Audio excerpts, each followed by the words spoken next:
Janaranjana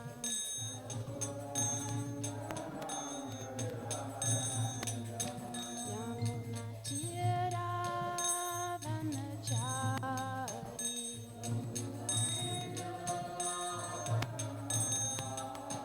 Yamunatira Vanachari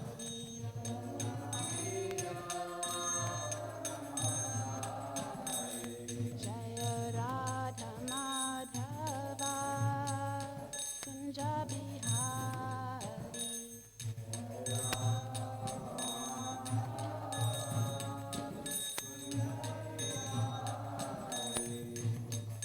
Shri Krishna Chaitanya Prabhu Nityananda Shri Advaita Gadadhara Shri Vasati Gaura Bhakta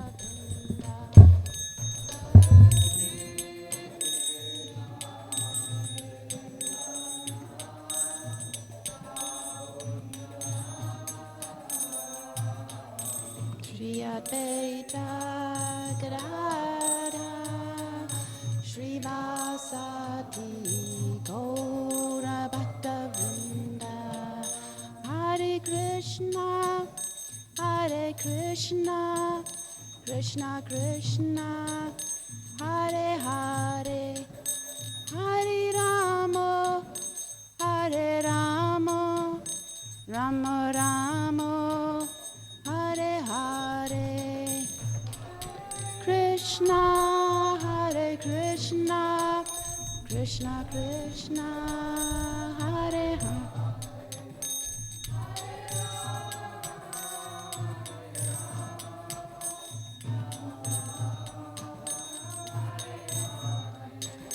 Jaya Prabhupada Jaya Prabhupada Jaya Prabhupada Jaya Prabhupada Prabhupada Jaya Prabhupada Jaya Prabhupada Jaya Prabhupada Jai Srila Prabhupada Ki Jai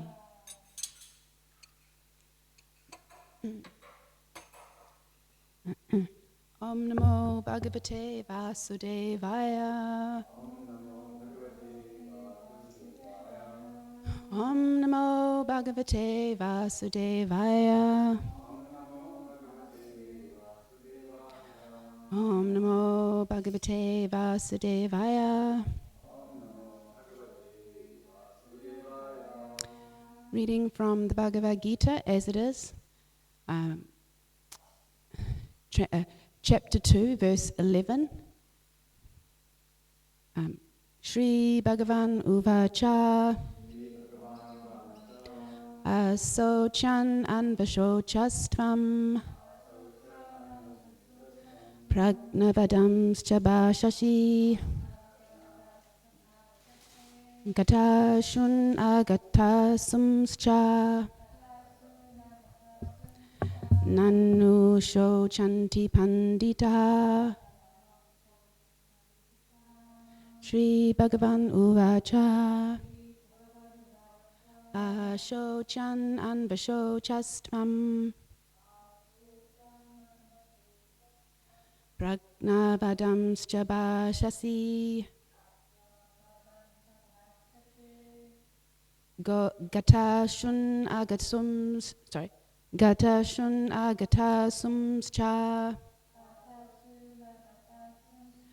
Nanu Shochanti Panditaha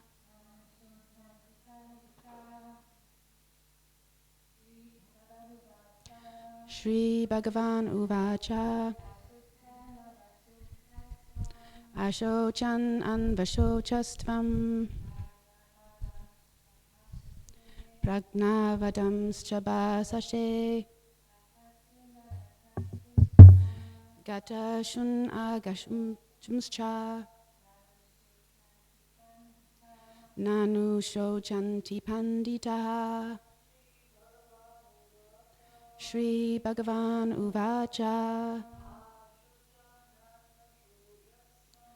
Ashochan Anvashochastvam Pragnavadamscha Bashase Gatasun Agatashumscha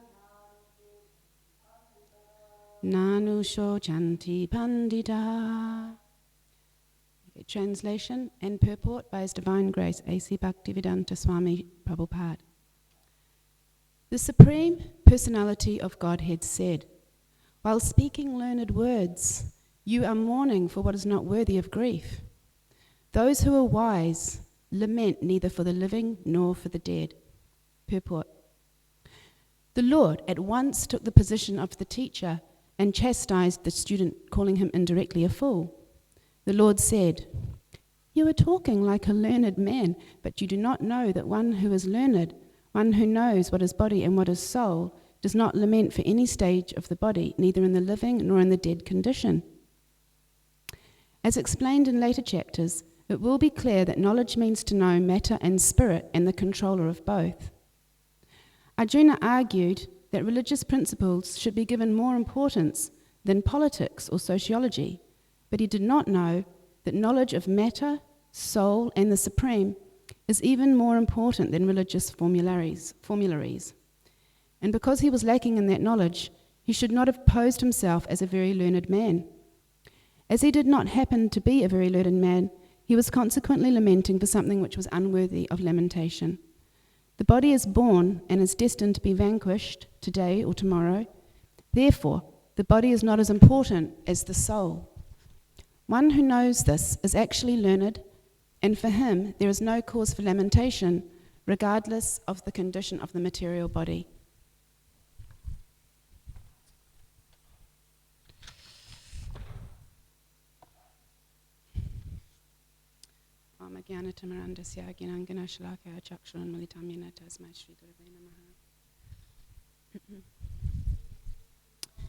So, first of all, I'd just like to express gratitude for this opportunity to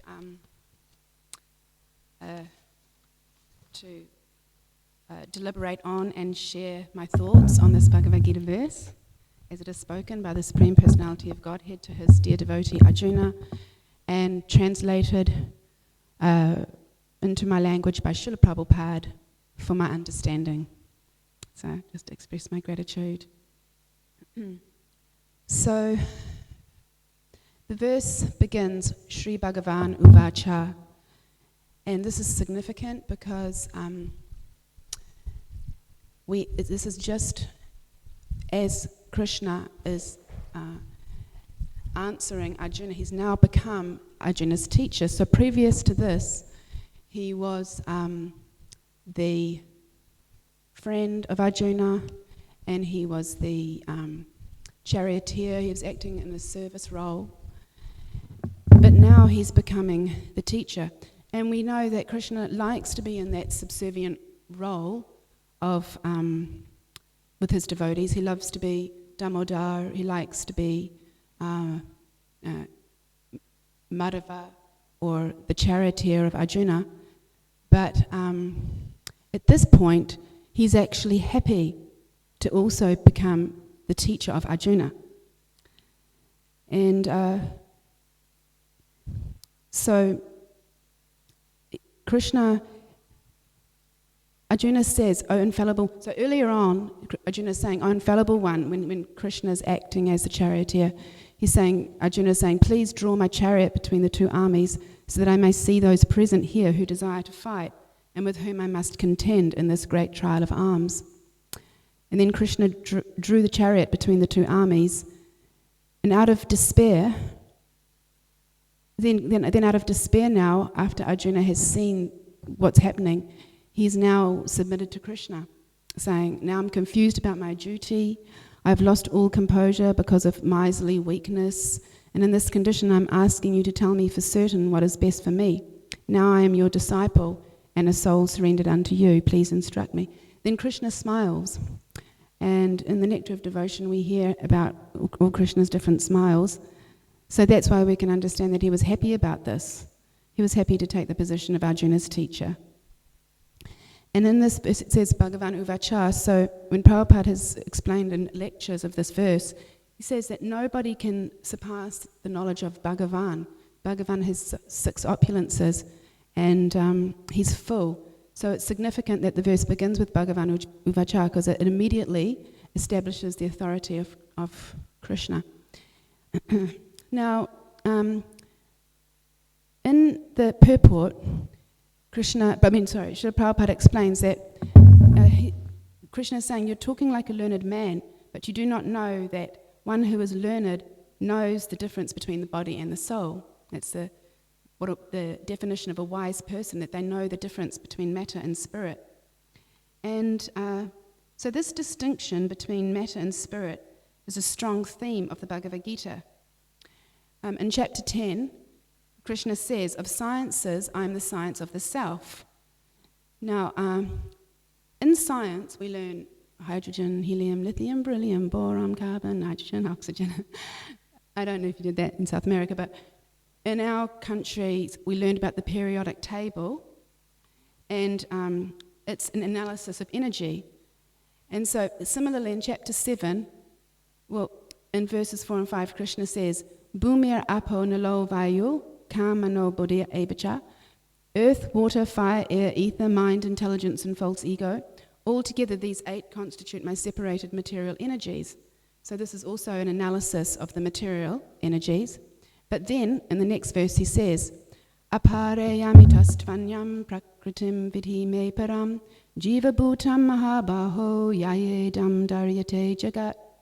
Besides these, O mighty armed Arjuna, there is another superior energy of mine, which comprises the living entities who are exploiting the resources of this material inferior nature. So daryati, which is in that verse, it means to utilize or exploit. And so this is defined by Krishna as the second energy, the superior energy. So you have the material energy of earth, water, fire, air, ether, matter, mind, intelligence, and false ego. And then you have this spiritual energy, which is the living entity that is exploiting the matter.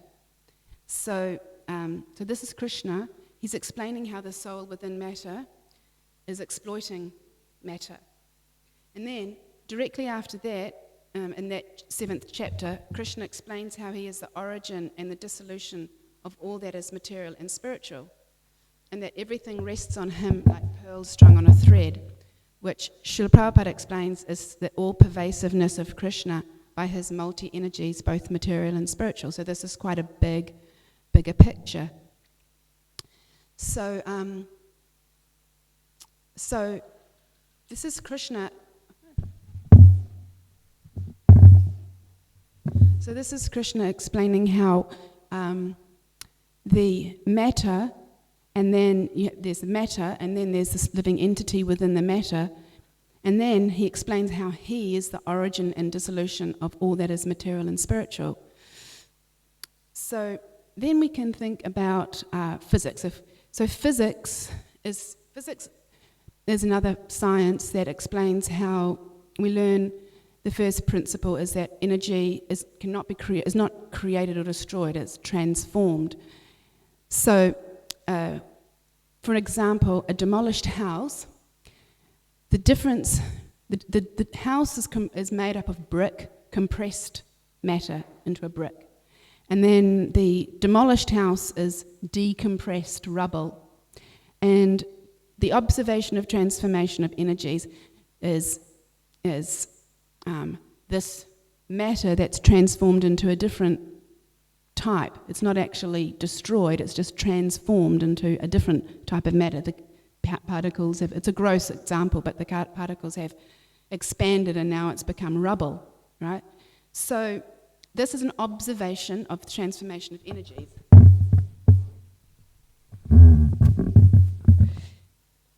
Yeah, I just want to straighten my back. So this is an empirical perception of the brick into the rubble, or another example is electricity into light. So these are what a physicist would say is the transformation of energy. Now, Krishna is actually giving a superior explanation to that. And I'm sure that there are superior explanations of that in physics, but physics doesn't actually touch on the whole bigger picture that we read in the Bhagavad-gita. Now, I'm not a physicist, and someone might assume that that's an assumption. That's actually an assumption that you can say that about a whole, discipline. But we have to acknowledge that this verse is Bhagavan Uvacha. This is actually Krishna giving us in the Bhagavad-gita an analysis of matter and spirit. So, and the other thing is that by the mercy of Chaitanya Mahaprabhu and Srila Prabhupada, just a little bit of devotional service, if you have a little bit of connection to this movement of Chaitanya Mahaprabhu, what happens is you start to perceive something that you never perceived before, and I can understand that it's also not perceived by an extremely materially intelligent person. And that, so confidently you can say that even though you haven't got that same level of material education, you're perceiving something quite superior to mundane science. And part of that is because the science that is by empirical observation, categorizing or even perceiving the transformation of energy is on an inferior level to this concept of three being soul, matter, and the Supreme Personality of Godhead. So that the soul being within matter, to understand that concept, is a superior science to the most advanced physical concepts, because it doesn't touch on the internal energy of the Lord. So, for example, if we were to just give this example of the demolished house, we might say, okay, we've seen the transformation of energy happening, but what was the cause of the transformation? Now, it may be that the scientist will determine how that brick became rubble by the transformation of atoms, however it's described. However, Krishna just gives a very simple answer to what is the cause, and what do you think that is? What would you say that Krishna, did I explain that? Did I say that? Yeah, I read that according to verse 5 of chapter 7.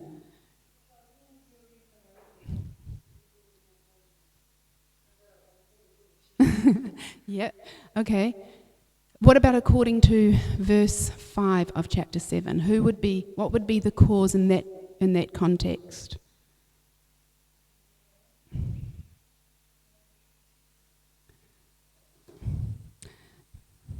I'll read it. Besides these, O mighty armed Arjuna, there is another superior energy of mind which comprises the living entities who are exploiting the resources of this material inferior nature.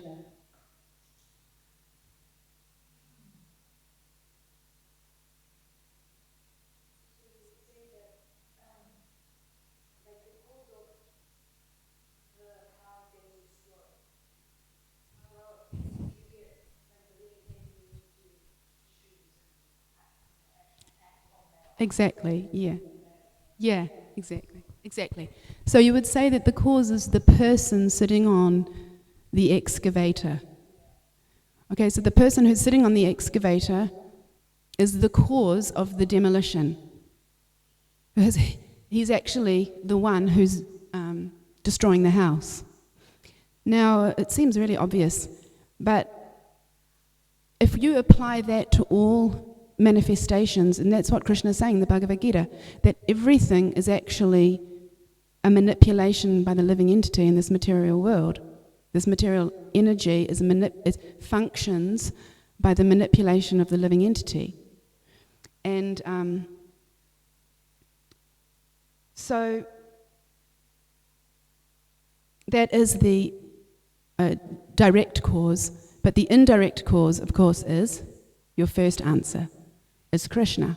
Now, how that happens is hard to understand. Like, how is Krishna the cause of the demolition? Because, you could apply that. If Krishna is the cause of all manifestations and dissolutions, and that's another thing. Like, if the physicist is saying that nothing actually is, it says here, nothing actually is, there's no actual creation and destruction because all energy is sustained. But Krishna is saying that he is the source, he is the origin and dissolution of all that is material and spiritual, which implies that there is a beginning and an end, and that Krishna himself explains that he is the beginning and end. So, therefore, then we contemplate and think, yes, well actually, I perceive a constant display of beginning and ends in this world. We see a constant, we're even within one, where our existence is within a beginning and an end. And we can see it. It happens even the day. There's a beginning and an end of the day. So therefore, it exists, even though we don't perceive it as a transformation of energy. We perceive it as a definite beginning and an end. Is it just our perception? Is there really just a constant energy? Is there a sustainable force? If we actually we can choose whether we want to put our faith in, a material discipline of science like physics, or do we want to put our faith in Krishna and Krishna's words? So the interesting thing is that there are, multiple parallels. Like, even we can say that even if we look at the material discipline of science, we look at what's motivating the scientist. Let's just say we talk about how electricity is manipulated into functional light. Now, behind that phenomenon, we can say, if we were to say, well, actually, that is a. If we were to say that is actually.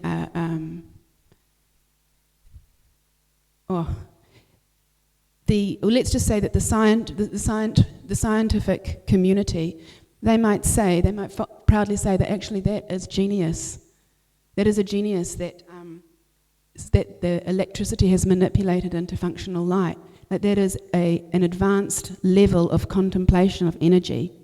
Okay, they may say that. So how can you put down physics? Because, you wouldn't be able to benefit from the electricity if you didn't acknowledge the fact that this is an example of sophisticated science, or a person who has got to that level. So then we can say exactly that genius, that Nobel Prize was the origin of that, or the origin of this phenomenon is a person. Thomas Edison and others, they are actually responsible for creating this light bulb. So that living entity is the cause of this physical manifestation. Again, so therefore it's not just a transformation of energy. Actually, they do acknowledge that extra element, the element of genius, or the element of manipulation of the energy, because someone, you could say manipulate, or actually the word that Krishna uses, which is Daryate in that verse means to exploit or to utilize, so that physicists utilize that energy to create something like that. And so that element, that one of the three, that's one of the three, the person, that's a part of that actual cause of the manifestation of energy. So that is a parallel. Now it's a parallel, but let's go deeper into that. So it's a very significant aspect of the invention. But who is that person? What is that person? What is that intelligence? Apparently, like physics is 70% of analysing the transformation of energies, or 60 to 70%, and then 30 to 40% are trying to understand the cause of the forces. It's often forces, forces of energy that caused the manifestation, or the transformation rather, of energy. So it's actually an inferior amount, an inferior percentage, but actually the cause we can understand is at least a third, or like a major, not a third, but a major aspect of the phenomenon. Or Krishna himself places a major emphasis on the phenomenon of the living entity being the cause, and ultimately himself as the cause of all causes. So this is the bigger picture, and we can understand this. Oh, this is such an important aspect, but who is that aspect? What is that aspect? Now, science, they explain that, from my understanding, that observational phenomenon is the strongest evidence. What if I can perceive it, it exists. They look for empirical evidence. It's an aspect of science, okay? But immediately, even though that is established, it immediately limits science, because it leaves the investigation at the external energy. There's no way that they can suppose about an internal reality, because they haven't got the instruments to perceive what's going on inside. Even they can understand intellectually that the intelligence is within, because they can't perceive the intelligence, but they can't understand how it's within, or even what the cause of it is. But if in the Bhagavad-gita it's explained so clearly, because Krishna explains it, that the matter is not only earth, water, fire, air, ether, but it's also mind, intelligence, and false ego. It's the subtle energy. So that's an aspect of this internal matter. And then immediately Krishna explains that there's a superior energy, which is the soul, which is residing within the matter, and it's exploiting this matter. So the picture is immediately given to us. There's no speculation. And when, the scientist, to try and understand an internal aspect, it's like a person who wants to feel the temperature of the swimming pool from behind the fence of the swimming pool.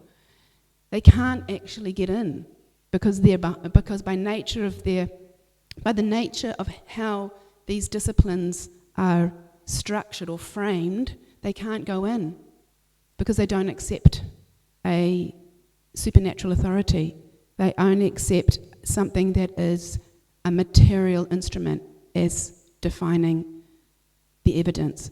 So only when someone will accept a supernatural or a source that already is composed of that internal energy can they actually understand what is that internal energy.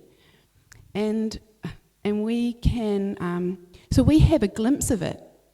So how can we even speak about this? But we do actually have a glimpse of it, because this movement, the movement of Chaitanya Mahaprabhu, this Sankirtan movement, is actually internally bright, like it switches on an internal light. Because by the nature of it, the nature of devotional service, you are automatically connecting with the internal energy. It's very tangible. And therefore, what happens is your instruments of perception become internalized because you're getting knowledge, you're hearing something that is it's not just a material sound vibration, it's a spiritual sound vibration that switches on an internal perception. And so when we hear this if we hear if we hear a sound vibration that's actually originally come from the lips of Bhagavan, that transcendental sound vibration is going to actually switch our perception of reality from an external one into an internal one. And so our instruments become spiritualized, and then even if we have like no education at all materially, we can actually perceive a reality or a reality over and above what we were fed in earlier years, because we have a different instrument of perception. It's a purified instrument of perception. And so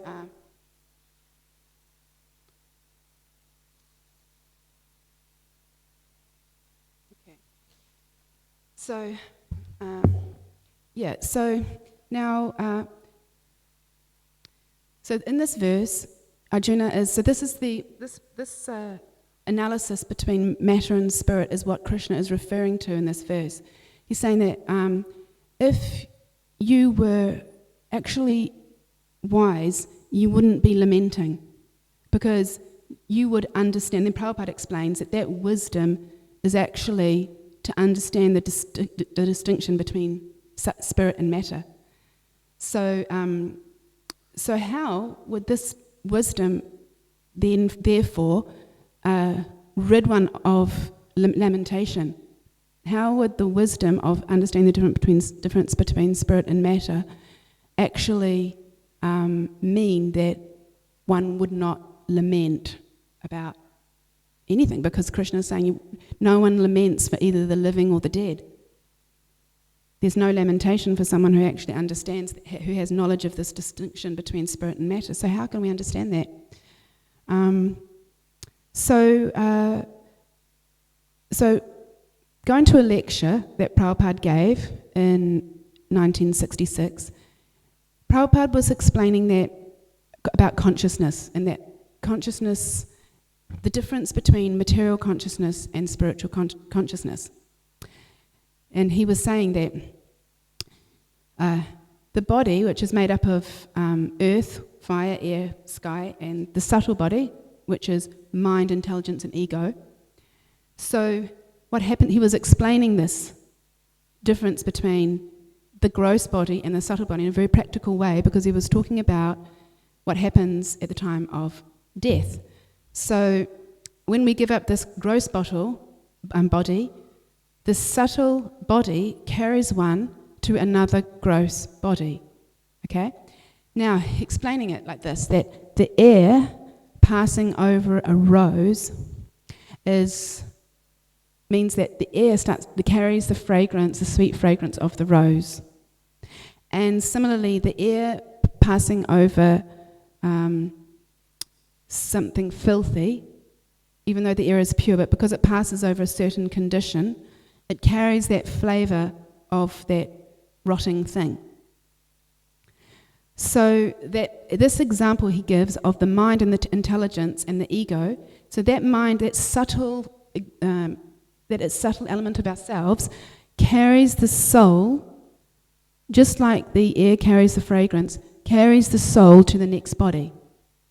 And so then what happens is, so what's happening is what type of fragrance or atmosphere does the subtle body create to carry the soul to its next body? So he was explaining that it all depends on the activities that you performed in your life that creates the consciousness of what you're aware of at the time of death. So your consciousness is created by your activities throughout your life, and that creates an atmosphere which the subtle body then will bring you to your next existence. So he was saying that in this life, if we purify, just like the rose, we shall get a body which is full of flavour. And he quoted Chintamani Prakarashadna Shakalpa Vriksha. So he was explaining this, the Brahma Samhita, just by hearing about what that existence is. The Brahma Samhita is a description of the spiritual world where Krishna is enjoying with the milkmaids of Vrindavan. And the trees, the Kalpavriksha trees, are desire trees. So whatever one desires, the trees there will provide for the devotees there. And everyone is experience ecstatic symptoms of devotion and in association of Krishna. So this atmosphere is himself, Srila Prabhupada, and Bhaktisiddhanta Sarasvati Thakur, and all of the souls behind them, all of the great acharyas, they wanted to deliver this atmosphere, to the souls of Kali Yuga, so that we could hear about it and desire to go there. But not only did they do that, then they created this movement. They carried this movement of Chaitanya Mahaprabhu. So we come in touch with the Sankirtan movement of Chaitanya Mahaprabhu through the Harinam, the holy name, the prasad, and devotional service, deity worship. We see this bright life, and we start to some light turns on. We start to experience something very bright. And we don't realize that the activities, the connection, is actually creating. When Prabhupada says this is creating our bright future, it literally is. It's literally creating scientifically an atmosphere that will carry us to a higher destination just by performing activities that are connected to this atmosphere. So it's very it's very bright and very brilliant. Now, as Prabhupada continued to lecture on this verse, he started to talk a lot about how we're not the body, and so we can imagine the context actually still, in my case, it's still the same, but in the context of the 1960s, which was very sensual, it's a very sensual environment, and Prabhupada went straight there to, in 1966, he was there in San Francisco, and the atmosphere of the consciousness of the people he was talking to was very sensual, and but at the same time there was also a search. It was such an interesting environment because there was also this receptivity. There was both things. So Srila Prabhupada was trying to convince these, this certain type of human being to, he was trying to awaken their desire and their interest in performing devotional activities so that they would be interested to go back to the spiritual world, whilst they were also experimenting in a very, physical way. So therefore, we can understand that there was a lot of freedom. Like there was even in previous decades of the same century, there was a certain structure in human society, but which was actually pious, but because it was soulless at the same time, these young people were feeling nothing about it. So they were totally smashing down the boundaries of of human life. They were smashing down these, kind of conventional boundaries that are actually wise boundaries, but if there's no soul to it, then, there's no life to it, and it's almost worse. So then Srila Prabhupada was convincing these people. He actually had to do both. He had to say, this is the spiritual world, Chintamani Prakarasad Mashakalpa Vriksha, and explain, Radharani and the gopis and everything that was just so attractive. And at the same time, he had to try and convince these people that they're not their body. You're not the body. So he talked, for the rest of the lecture, he was just talking about how you're not the body. And also Krishna does that too. That's tomorrow's verse, or the next verse after today. Krishna is saying, you're lamenting for not something that is not necessary to lament. And, and then he says, Dehinos minyata dehe komaramyo vanamjara. He's saying, as the soul continually passes in this body from boyhood to youth to old age, similarly at the time of death the soul will continue on. And then in the rest of the chapter, or that part of it, there's a real analysis, just like Prabhupada was giving, and Krishna himself, it was just really giving so many different examples of the soul being different from the body. And this is the knowledge that he's referring to in this verse. And also just another thing, which was also referred to in this verse, when Krishna says, okay, a wise person who understands the difference between the soul and the body doesn't lament. And so also, when Krishna goes on to elaborate, he says, Dehino smanyata dehe, and then he says, just before he gives the analysis of the soul, he also gives this verse, which is really interesting, because in this verse he's saying, he says, try to tolerate the ups and downs of life, the happiness, the distress, the summer and the winter seasons, just like the winter and summer seasons that come and go. Tolerate that. So this aspect of not lamenting about something, about this world and these dualities that we experience, it is hand in hand with understanding the difference between the soul and the body. And this is the practice. We need to become practiced at not reacting and not feeling stuff that goes on, because and this happens. This is something. It was such a practical thing that Krishna just threw in there, because you wake up in the morning, automatically you're faced with cold, and then you come to a congregation and you're automatically dealing with people and histories with people, and then you have so many dualities of happiness and distress that go on, dramas, and then you have the body, the miseries, the happiness and the distress, the diseases and the ecstasies of everything. So all of this is going on in our human existence, and Krishna's saying, just actually take the middle road. Don't be swayed either by the drama or even by the joy of it. Try and keep on the middle road. And there's such a nice story actually about this in the Mahabharata, how when I actually didn't prepare this, but it just explains it practically. When Arjuna was fighting and I'm going to forget his name now. Not Dhritarashtra. Who was that other person who wanted to kill? He was the one that was responsible for killing Abhimanyu, and then Arjuna made this vow that he would kill him the next day. What's his name? I forgot his name. And not Ashvatthama. It's like Drita, not Drita, but Jayadratha. I think it's Jayadratha. And he was the one who had, I think, I can't remember how he was involved, but somehow it was him that was kind of the cause of Abhimanyu's death, of Arjuna's son's unfair death, where all of these Maharajas, honed in on him against the rules. And then, so at that evening, Arjuna made this vow that he would kill Jayadratha, if that's him, the next day before the sun goes down. Otherwise, he himself would emulate himself in fire.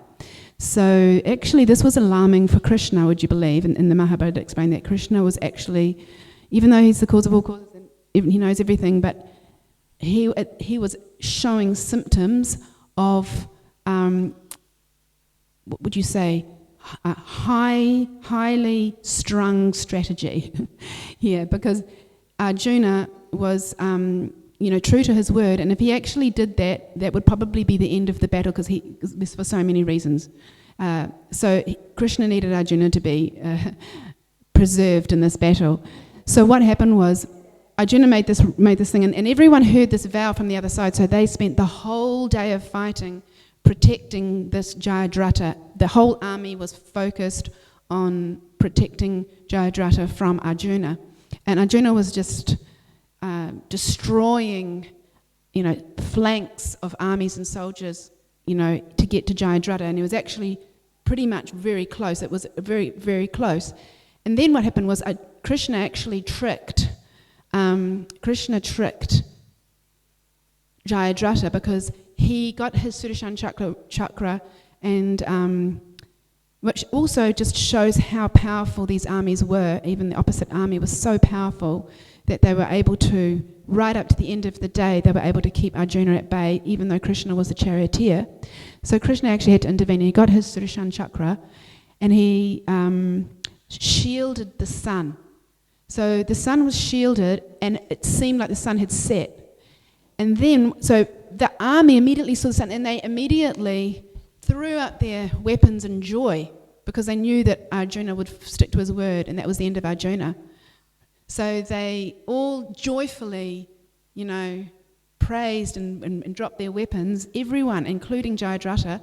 And then the Sudarshan chakra passed over, and that was the moment that Arjuna could shoot and kill Jayadratha.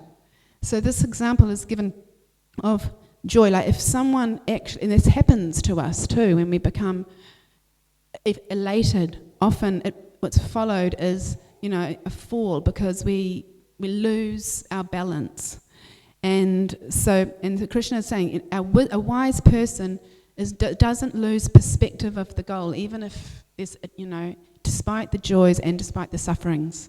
So this is how, even if there is a depressing thing, the depression is temporary. This is the point. It's temporary, and there's ways that you can strategize. Like if everyone hates you, you can just feel it's something better for me. Even if you can't get out of that situation, there is something better. It helps you to be detached from, say, a community, detached from whatever's in the future. There's a positive thing in the worst thing. If the body is diseased, actually you naturally become detached from enjoying it. And in that way, this detachment is so helpful for being able to focus on a different destination. This detachment. So there's things that there's a positivity. You have to see the silver lining within every cloud, and also just be wise to not lose perspective when everything seems to be going well, because we are in the material world. So so that's just the wisdom that's coming up. That's in verse 13. But this is what is hinted here in this verse, that we shouldn't lament, because if we lament, we're going to lose perspective. This is what's happened to Arjuna. He's lost. He even knows it. He just said before, I've become weak. I've become weak, and he can feel it. So this is something that, in actual fact, the truth of the matter is that Arjuna was such a close associate of Krishna that this is actually, this whole pastime that we're in here, this pastime of the Lord that we are in, is orchestrated with associates that are not at all, don't at all have the consciousness that we have, but we wouldn't be able to relate to them, or if they didn't actually act in a way that is relatable to us. So when Arjuna is lamenting, we are always lamenting in this world. We're always lamenting, and so Arjuna is simply lamenting because we are. So therefore, we can relate to this, and then Krishna is able to respond to Arjuna. So we should take Krishna's response personally for us. That actually that is totally meant for us. That Krishna's words to Arjuna, why are you lamenting? It's not worth it. That is meant for us. Actually, it is not worth it. We shouldn't lament. Even if we think, oh no, I should lament. This is lamentable. This is actually really depressing. No, it's not. It's actually not depressing. Even if someone is chastising you at work, you might think, oh my God, that's so depressing. Actually, we shouldn't be depressed by it. Any type of thing, it's like, don't lament, because actually the cause is Krishna. Krishna is the cause of everything. He is the cause of all manifestations and dissolutions. So even if the dissolution is something practical in our life, something dreadful, like the death of a relative, or some change of event, like which is what Arjuna is perceiving of the future, it's not actually depressing because it's coming from Krishna. Krishna is the cause of it. He caused that. So he's the sustainable factor. He's the string that all the pearls are on. So if we can try and be philosophical, that this event that's happened in my life, say a relative has died, it's a pearl on the thread. It's hard to understand because it feels painful, but it's something that's caused by Krishna, because actually that relative doesn't actually belong to me, he actually belongs to Krishna. That's the truth. That soul that died was actually never mine, it was Krishna's. And that sense of possession that I have of that person, that was my sister, or that was my, relative, that's an illusion. Because right now she's not my sister. Right now she's not, because she's gone. So the reality is that that event was a pearl on the thread, like something was meant to happen, and likely she was taken to an even, whatever situation it was, it's better. Or, it's part of her own growth. So if we have that faith that Krishna is, orchestrating everything, we won't lament, we'll see it philosophically. So I'll stop there. Does anyone have any questions or comments about anything, or anything else, or something, realization that they can offer on this verse? I'll read the verse again. The Supreme Personality of Godhead said, "While speaking learned words, you are mourning for what is not worthy of grief. Those who are wise lament neither for the living nor for the dead." Yeah. Thank you so much. It was an amazing class. You should give class more often. Actually, I had so many realizations during the class, but I would just ask a question about just the last thing you said about lamentation and getting depressed about things, because ultimately we don't see that the cause of our distress is Krishna in some kind of way. It's Krishna arrangement, so we can try and see the positive side. So I found that when I go through material distress, it's easy to, I feel it, but I recognize that it's material and it's temporary. But when I feel that my spiritual life is affected, for example, when I feel that I'm starting losing taste, or I feel that I'm not really close to Krishna, so when that has to deal with, my spiritual life, then I really feel distress and I lament. So I guess my question is, I don't know really. You said that we should also he is the cause of all spiritual things as well. So behind that separation, let's say, that I feel, distance that I feel, he is behind that as well, I guess. Yeah.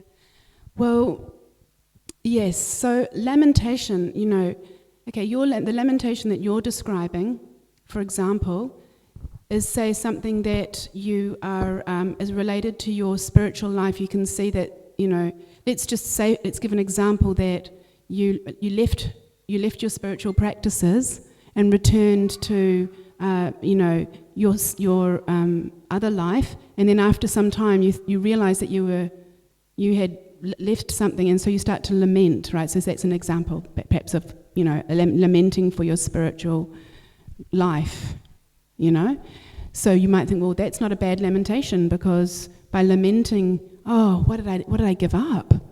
That might actually be the cause of you returning to your spiritual practices.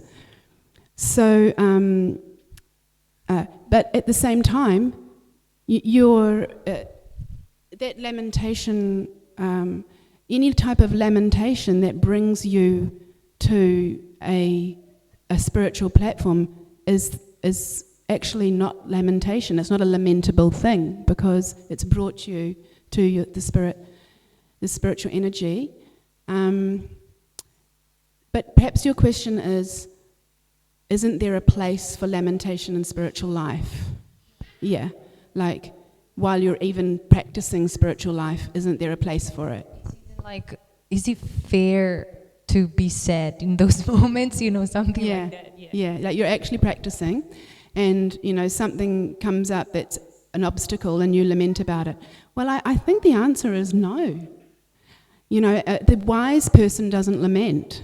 So if you're finding that you're lamenting for something, perhaps you need to consider whether it's worth the energy to lament about it, because actually it's likely that you will lament because we're all lamenting anyway. So we could possibly say, can I just finish my point, then you can say, we could possibly say that we're actually constantly lamenting and the practice that Krishna is giving us is try to give up the lamentation, right? Yes, Prabhu, you wanted to say something? What is this word, lament? What is the word lament?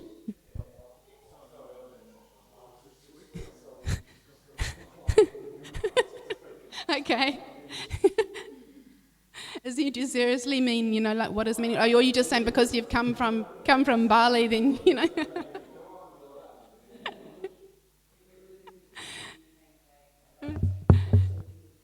No, he just came from Bali, so you don't actually know the meaning of lament in Bali. Yeah, so lament means to cry. Yeah. The lamentation means crying, means feeling sad. Like feeling like some remorse about something. So, yeah. So I think the answer to your question is, when the lamentation comes, you're feeling lamentation, that is the moment when you apply this. Think, no, I'm not going to lament about this. I'm not going to feel it in a negative way. Because, even just thinking that, Krishna is saying the wise person doesn't lament, you are preserving your energy. Why does Krishna say that to Arjuna? He wants him to fight. He doesn't want him to fall down that rabbit hole of thinking, if I kill all these relatives, what about all of the widows? This is one of his examples, like what about all those women who won't have any protection? Well, Krishna's actually going to say, at the end of this conversation, he's going to say that all living entities should surrender to me. Sarvadhamma prityaja mamekam sharanam praja. And I would really love to know what happened. How did Yudhisthira protect all those women? I can imagine they probably, got set up for, a very auspicious destination at the end of their life. So, this is actually Krishna's call to joy. And we can even see how practical it is because Chaitanya Mahaprabhu's movement is actually so joyful. It's like day and night. Well, that was when I saw the devotees and I met the devotees. By Chaitanya Mahaprabhu and Prabhupada's mercy, I just thought, oh my God, that's so. I understood immediately what the word effulgent meant. So it's the mercy is there, but then of course we have to go in. But how fast we go in or how slow we go in, that's just up to us. But I think the answer is. But if anyone has a different answer, I think that's at that moment that is the call to joy. Yeah. Did you want to say something? Or no? Yeah. Yeah. Oh, okay. But practically speaking, it's a habit, so we can't just sort of be artificial about it. But we could probably even just think, oh my God, here I am lamenting. Probably shouldn't be, yeah.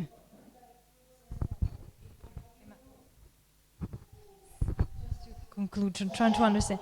For example, if I have days where I feel like I have no taste in spiritual activities, instead of being sad about it and lamenting, I can just observe it, being aware of it, and knowing that eventually it will pass because it's temporary. And if I have trust in the process, then the taste will come back. Yeah. So instead of being sad, it's just being accepted as it is, and do not think that it's a negative thing and being sad about it. Yeah, Right? it's actually better. Yeah, that's a better answer.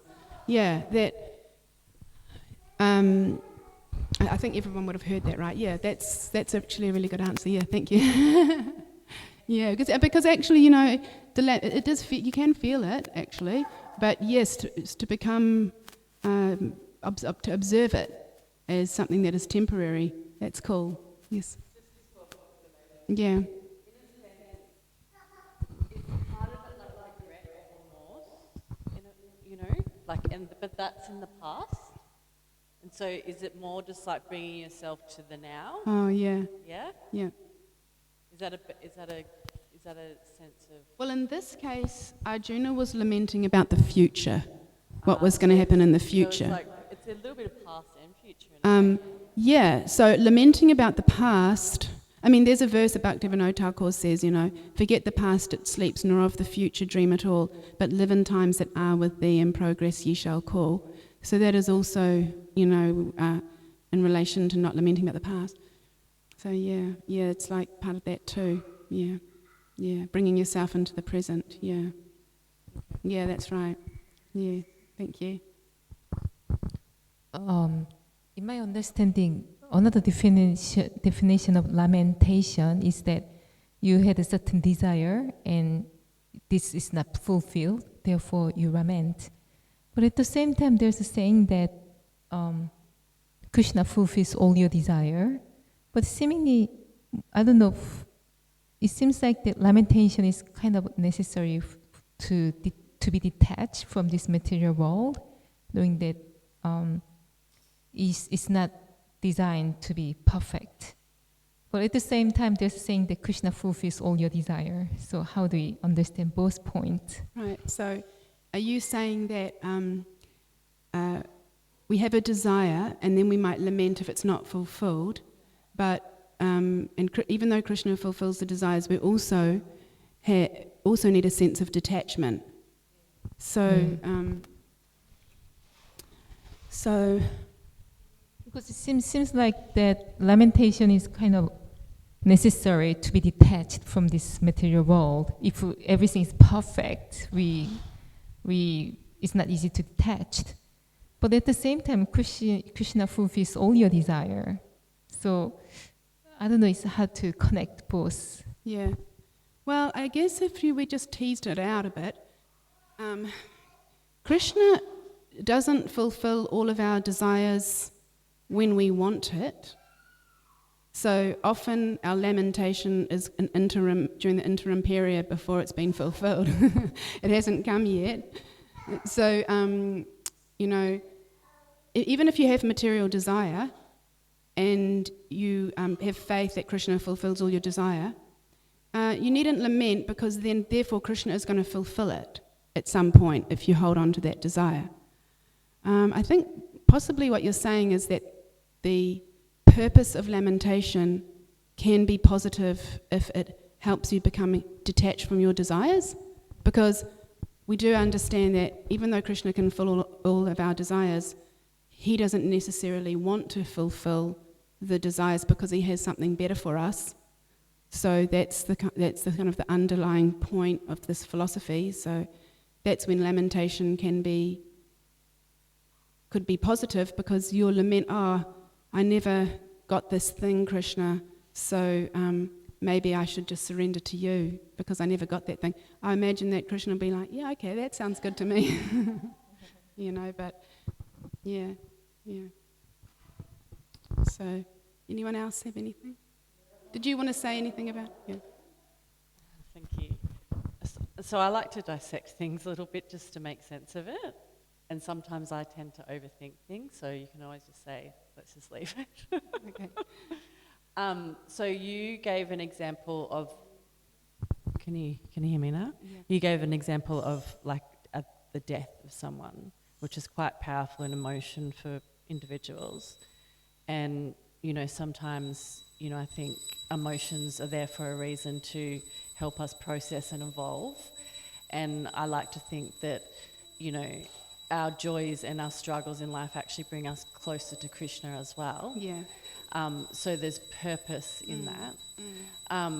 So I get what he's saying in terms of lament, but then is it discerning where we should be having those emotions, and then discerning what's useful to us to bring us closer? Yeah, well, if we relate it to this example here, Arjuna is lamenting because he's perceiving the loss of his relatives, and these were people that he loved, who had trained him and looked after him as a child. Imagine that he knows all of his sisters, all of his aunties, they're all going to lose their husbands, and his teachers and his father, his uncles, all of these people. So you can imagine that, just like if we've lost a relative, it's not a light thing; it's a heavy thing. If you feel it. So why is Krishna seemingly saying, this lamentation is not wise? It's not wise for you. Why are you lamenting? Because a wise person wouldn't lament either for the living or the dead. And he's smiling too when he's saying it. He's saying to Krishna, to Arjuna, Arjuna knows that Krishna wants him to fight and kill them. So what is it then? Is this your question? Like, what about the sensitivity of what's actually happening here, or what's happened to us? Why should, if this can be explained to us, or we should apply this to, say, a loss of a relative, is that sensitive? Does seem maybe a little bit not seeing that actually we could deepen by actually feeling that emotion of grief. So why is Krishna saying this? Yeah, so I guess we are going to find out that answer, because now he's going to explain the wisdom, and then he's going on to explain it. But to give you an answer,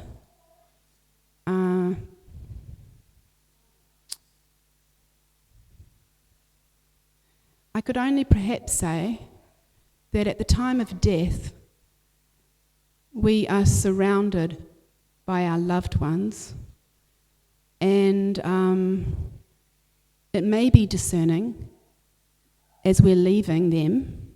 It may be discerning that we had practiced to try and develop this philosophical aspect to our grief, because it's going to be quite an intense experience, probably, as we're grieving. They will be grieving, so we will be possibly grieving too. And it does say that in the Srimad Bhagavatam, that someone who's very attached to this world is really grieving at the time of death when they know that they're going to be leaving their loved ones. So